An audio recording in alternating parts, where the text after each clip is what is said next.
This is the Halftime Show with Omar Al-Duri on Pulse 95. And welcome to the Halftime Show on Pulse 95 Radio. Coming up on the show today, esports fans, this is your time. Because if you don't know, last year we were at the Blast Premier World Championship at the Etihad Arena, and this year they're back for more. And it's going to be even better. So who better to interview than Director of Production and Operations at Blast Premier? The man himself, Andrew Haworth, is going to be on the show. And we're talking to him about who to watch out for, who are the favorites, what to expect from the venue, and also the small differences that you're going to see between the way they approach this tournament. It is going to be on fire. Make sure you tune in. Coming up on today's show, that's what's going to happen in the next hour on Pulse 95. This is the Halftime Show with Omar Al-Duri on Pulse 95. So now welcome to the Halftime Show on Pulse 95 Radio with your boy Omar Al-Duri. And what a pleasure it is to have my next guest on the show. Andrew Haworth is on the show, the Director of Production and Operations at Blast. And if you remember last year, I happened to go down to the event. It was crazy, something I've never experienced in my life before. And I have the man himself on the show. Andrew, welcome to the show. Thanks, Omar. Great to be here. I'm really glad you enjoyed the show last year, and we're looking forward to blowing your mind again this year. Last year was the first time the tournament was held in the Middle East, smashing expectations through the roof as the biggest event in the region. Reflecting on that, how was that experience?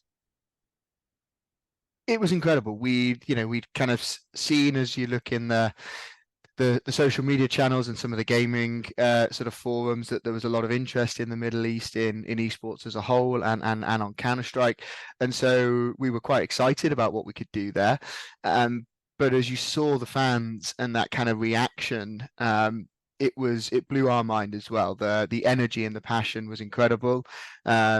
Hopefully, that'll grow and build on this year when you've got the best teams in the world in any sport playing in front of a passionate crowd. That inspires both the players and the audience to have a pretty awesome time, hopefully. You mentioned the audience, and I'll tell you now, when I got there, I really did not know what to expect. But when I saw the production, the stage, the people around, the cheering, and then you look at the stage and you see the gamers there and their screens, and I thought, this is like a proper stadium event. It felt like it wasn't just like a normal event. Now coming into this year, what can we expect this year after such a crazy last year?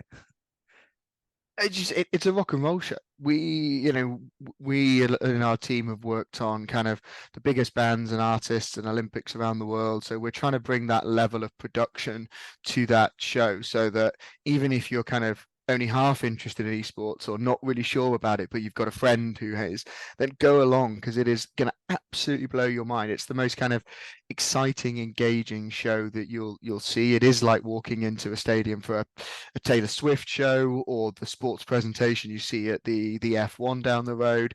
It is absolutely at the peak of sports entertainment. And it's incredible to see that the players love it, that reaction they get from the crowd, and the audience and the energy is incredible. There's not many sports or entertainment where you get that level of proximity. So although they're on the stage, they're kind of open, you can see them, you can get within meters of them as they're playing, and see those reactions of their faces, and their response to the crowd. We'll always build out sort of fan signing sessions, engagement pieces. So across the event, we're building out a much bigger gaming zone this year, where not just in Counter-Strike, but the whole kind of range of esports entertainment will be there for people to get involved in and play with, and that will have Counter-Strike players and talent and the same across a number of other titles. So if you've got any interest in esports, then that is the place you need to be in December. You'll have an incredible day out with any friends and family. The audience is really welcoming and diverse. That's what's great. You see a group of guys, a group of girls, you see a family together, you see a kind of parents and kids, and that's what's lovely and inclusive about an esport experience. One of the things I had to pinch myself about, like looking at the way those rock stars were treated, and that's what they were. You mentioned fan signings, you mentioned meet and greets. I still pinch myself to watch these guys doing their things, and the amount of stress and pressure they are under to perform with what's on the line. Have you seen like anything in terms of how they prepare themselves, how they zone out, how they zone in when it comes to like an event like this? Absolutely, and it's inspiring that these are the elite sports people of the world, whether they're playing a physical traditional sport or an e-sport. These guys have reaction speeds that we're clocking as quicker than Formula One drivers or at a par of that. Wow. But they're also playing chess at that speed because they're working through strategies and tactics. Now, obviously, they don't have the actual issues of injury if they crash a car, but they are working through an incredible skill set and an incredible reaction speed. And of course, with anything of that, you are the best of the best and the elite, and you train for that. So most of these teams behind the scenes have sports psychologists. They have ex-Olympic medalists or world champions as performance directors. They've got dietitians. They've got sort of the strategies that you see that they're playing through to attack a certain player or take out someone's game. They've got, they're building out huge kind of playbooks almost in an NFL style of how they attack different kind of opportunities, and that's all around kind of building that camaraderie. They psych each other up. They feed off that audience frenzy, and that's incredible for that. Again, with all the things you've mentioned now, if you haven't been down to this event, you have to go check it out, because when you're there, you realize the magnitude of what's actually happening. And now listening to you and seeing how much is put behind the scenes that we don't normally see, it's unbelievable. Honestly, it's something else. I've never seen anything like that, especially driving down to Abu Dhabi. I was thinking, what am I going to expect here? I brought a friend down with me and I was talking to him about it. And I was hyping it up. It was nothing compared to when you actually get there. So make sure, guys, you head down and you check it out. It's going to be in December. We're going to have all the details here on the podcast. We'll take a quick break. And as soon as we get back, we're back on Pulse 95 Radio. This is the Halftime Show with Omar Al-Duri on Pulse 95. Salam, welcome back to the Halftime Show. Remember, you can catch it every Monday, Wednesday, Saturday, 3 to 4 UAE time. And if you do miss the show, don't worry, head over to our YouTube channel, Pulse 95 Radio, or you can find the podcasts on Spotify, SoundCloud, or Apple as well. And we've got everything there. Andrew, welcome back to the show, man. Great to have you on. The first segment was a lot of golden things in there, but the other thing I wanted to ask you about is this season, we'll be seeing 8 of the world's best Counter-Strike teams compete to become a world champion at the Etihad Arena. Are there any favorites or anything that we need to watch out for coming into this tournament? There are some incredible teams at the moment. Vitality have had a really strong run. They've just won in the home soil in Paris. They won the recent major that had 40,000 screaming fans cheering them on to a home victory. That was pretty impressive. And then there's a group of teams below that have had their moments in the sun. Maybe the Arsenals of the world that are hopefully building through to their next period of success. That will be the Heroics, Navis, sort of phases and G2s. There's a tournament next weekend, that culminates of ESL Pro League. The winner of that automatically qualifies for the world final. So there's a couple of good teams there. I think ENCE are probably looking a really strong team there that would like to cement their place in Abu Dhabi. And then there's a couple of spots still up for grabs at the Blast Premier Fall Final in Copenhagen in November. And then there's probably 1 or 2 spots left on the rankings, depending on the winners of those tournaments. So there's a lot of storylines to come through. I look forward to hopefully in the next year or so seeing a Middle Eastern player representing a team into that final. We've seen a huge amount of growth in the region, and obviously there's a lot of investment by governments across the MENA region. We've had a couple of players at some of the smaller clubs in the past from the region, and we're looking forward to help supporting and building kind of qualifier structures and sort of tournaments that the community there can play in and plot their route to one day playing in front of a home crowd, which would be great to see. Absolutely. Do people like FaZe have a psychological edge, having won season 17 of the ESL Pro League? Do they have an edge coming into this one? Yeah, as we can in any elite sport, you look at like start line of a men's 100 meter or women's 100 meter final, 90% of that is mental. They can all run pretty quickly at that point. Yeah. It's how they get in each other's head and psych them out. So a lot of that at that top level is a couple of players knowing they've got that sorted. Cadian, who's the leader of Heroic, is a great example of that, of a real kind of competitive, passionate sportsman who will really psych his team up and try and drive them over the line at all times. FaZe have got a kind of collective all-round excellence. There are players in there that would pretty much get onto every team in any position. They have more of a sort of a unit of leaders rather than one kind of talisman. It does, I think, one of the fun and interesting things in an esports world is you don't have a roster of substitutes like you would in football or another team sport. So there's a core of 5, and you then have a slightly quicker up and down movements of that and the peaks and troughs. So you're still an incredible team, but you're not moving players in and out to kind of accommodate for form or confidence. The plus side of that is that that's where that psychology level and really getting in someone's head adds to that. So if you feel you've got an advantage over somebody or a way a certain part of the plays, then the teams want to use that. You want to see that, right, we're going after a certain player because we can't swap him out at halftime.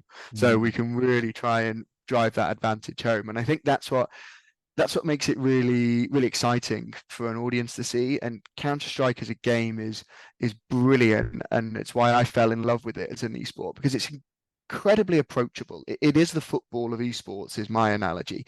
It is the one that you watch 30 seconds of and you can understand what's happening.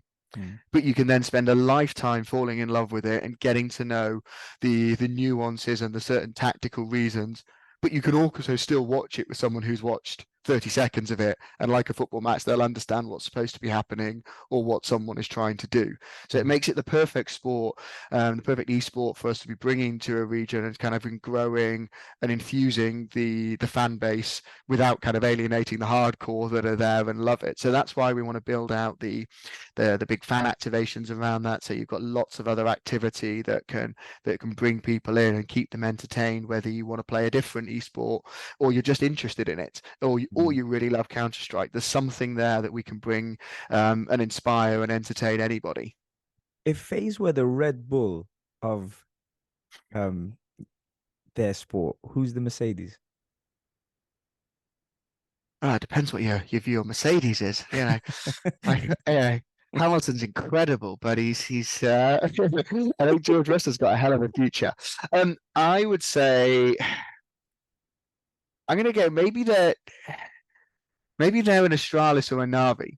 Okay. So there are teams like Astralis were probably more the original Red Bull of Vettel and Webber, but haven't come back with the new Red Bull yet. So maybe they're not quite the Mercedes. And Navi probably aren't. So Navi have a Hamilton, they have Simple, who is the best player in the world.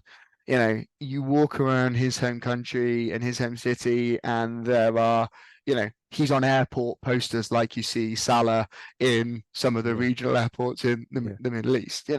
He is a god. He is him and Zyru that plays for Vitality are the Messi Ronaldo argument. Both of those are likely to qualify. Well, Zyru's already there. Navi are very likely to qualify. So both of those you'll be able to see in Abu Dhabi. You'll be able to see the Ronaldo and Messi of Counter-Strike, two of the all-time greats, and that's incredible. Navi are probably the Mercedes, that they've gone through a bit of a restructure. They've brought some new talent in. They've got quite a promising, exciting lineup. They've had some good results. They've been together 2 months now, or 8 weeks, 7 or 8 weeks. They haven't yet quite got over the finish line, but they're keeping some good podium points up. Brilliant. And speaking about points, and those points accumulate to this unbelievable set of prize money that I've just seen on the screen. $1 million. That for me makes me reconsider my job now. Talk to me about the prize money and what's on the line for these gamers. Obviously a huge amount of money to any of us. That's a pretty life-changing sum. These are but these are the absolute elite of their sport. And, compared to what a traditional sports star is earning, they're bringing the same level of viewership and fan base to this. And their training is hard. They're playing more regularly. They probably play as often as a baseball player does or a basketball player does in that season. They're playing week in, week out, and matches every day. So there's a huge amount of effort and training and practice that goes in. And that's a fair reflection to celebrate their excellence. They've had to win and place well at tournaments throughout the year, not just our tournaments as Blast Premier, but other organisers' events to qualify for the World Final. So you really are picking the 8 best teams from across the world, and giving them the chance to fight out for that $1 million in a wonderful event in Abu Dhabi in front of incredible fans. And has that sort of, as we've seen last year, how successful that is, has that kind of almost put more pressure on this year for these guys to perform? Because everything is set now, the stage, the production, the viewership, the backing, the support, the growth in what's happened over the year. Has that really kind of ramped things up now? Absolutely. Like the teams, say, hadn't played in the region before, probably until last year. So that kind of opened their mind a little bit. They were incredibly, they were inspired and they loved the fan base. We've got teams that are now bringing much more of their wider org and their activations and some of their other rosters they have in games to Abu Dhabi as they see the significance of that season and the experience they get there. So yeah, it is. It's a real incredible crowning moment for the end of the season, and a lovely place to be at that time of year for them to feel they've got that culmination in some nice sunshine in Abu Dhabi in December in front of thousands of screaming fans. Brilliant. Okay, right. Let's take a quick break and we'll be right back after this. This is the Halftime Show with Omar Al-Duri on Pulse 95. Salam and welcome back to the Halftime Show. Man, what a show it's been so far here on Pulse 95 Radio. The Halftime Show is on fire. And for you guys, we do have a treat. Blast Premier is obviously in the building. That's one thing, but also giving you that insight on what to expect this year. Now, it's one thing to have all this action going on, but what can the fans expect? And will there be entertainment on the 2 days? Absolutely, there'll be huge amounts of entertainment. You can have an incredible day out there and not watch a match on the main stage. I don't recommend you do that, but you could. We'll have a huge amount of gaming activations in and around the Etihad Arena. So if you want to try and test your skills and compare how close you are to some of these top elites in either your accuracy, your reaction speed, your timing, we'll be able to do that. You'll be able to have a go at a couple of other games. And a lot of our big sponsors and brands will have activations there. You'll be able to come and meet your heroes, be that Counter-Strike or other influencers and streamers from within the region, and international stars will be there. So you'll be able to kind of come and meet some of your heroes, maybe have a go at casting with them or playing games with them. So you can show them your skills and hopefully find a route onto the main stage yourself.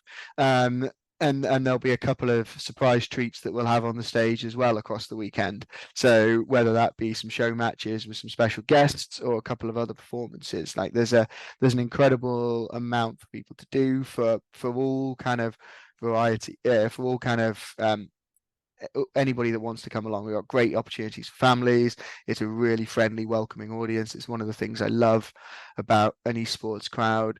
That you kind of, in the match play, you get that gladiatorial football atmosphere, but you get it in a very sort of welcoming and safe, inclusive environment as well. I like the fact that when I went there, you saw people from every part of the globe. You saw families, you saw kids, you saw everyone there, just kind of really soaking it up and allowing that kind of energy that comes from the stage, which again gets it's quite full on when you're there. I didn't realize how much, and then you go through the arena and things start to kind of almost quieten down a little bit and chill out a little bit. It's almost like the way you guys have set up. Is that intentional? Yeah, there is that. You want to create for that hype and atmosphere and energy, but you also want to make an experience that everybody feels kind of comfortable in and can get what they want. So if you want to be having your eardrums tested like you're at the front of a rock show, then you can get to the front of the stage. You can be down there. You can also sit back and watch the huge screen that is, bigger than any concert stage you've ever seen, and sit at the back and take that all in. You get a different experience. I think one of the great things about esports is that it's kind of pretty limitless in terms of opportunities. There's very little barrier to entry. You can play, whatever your size, shape, kind of setup is. Whereas in a traditional sport, I'm not going to be a basketball player, no matter how hard I try. The physical build is going to stop me doing that. Those barriers don't exist in esports, which makes it a much more approachable sort of sport for everybody, and much more approachable for then fans to kind of see, hey, that's someone like me up there as well, which makes it more relatable and more engaging and exciting, hopefully, for them all. Absolutely. And that will be on Saturday, December 16th and Sunday, December 17th, if I'm not mistaken. Is that right? That is very correct. Yep. Both Saturday 16th, Sunday the 17th at the Etihad Arena in Abu Dhabi. Fantastic. Where can we get more details on this? How can we find out more about it? Are there any websites, anything we need to look out for? Yep, you can go to Blast TV. That'll give you all of the build up to the tournament, show you how teams are qualifying, and you can get links to what will be at the event and more information on how you can watch the tournaments that build up to it, so you can really get involved in the hype and the build up, and then go to the Etihad Arena or Ticketmaster website to buy tickets for the event.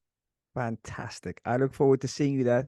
Thank you guys for looking after me last year. I will be there this year, and hopefully this time I get a chance to catch up with you as well. Looking forward to it, Omar. Thanks very much, and hope to see everyone there. And remember, guys, you can catch it every Monday, Wednesday, Saturday, 3 to 4 UAE time. We show you love and blessings. Take care, guys. Thank you, Andrew. See you later, mate. Thank you. This is the Halftime Show with Omar Al-Duri on Pulse 95. Welcome back to the Halftime Show on Pulse 95 Radio with Omar Al-Duri. And there you have it, man. It's got a lot behind it. Esports has definitely set the bar high. And I have to say, having gone last year, I couldn't believe what I was seeing. Like these gamers are treated like athletes. The psychology behind it, anxiety behind it, the way they prepare for the tournament.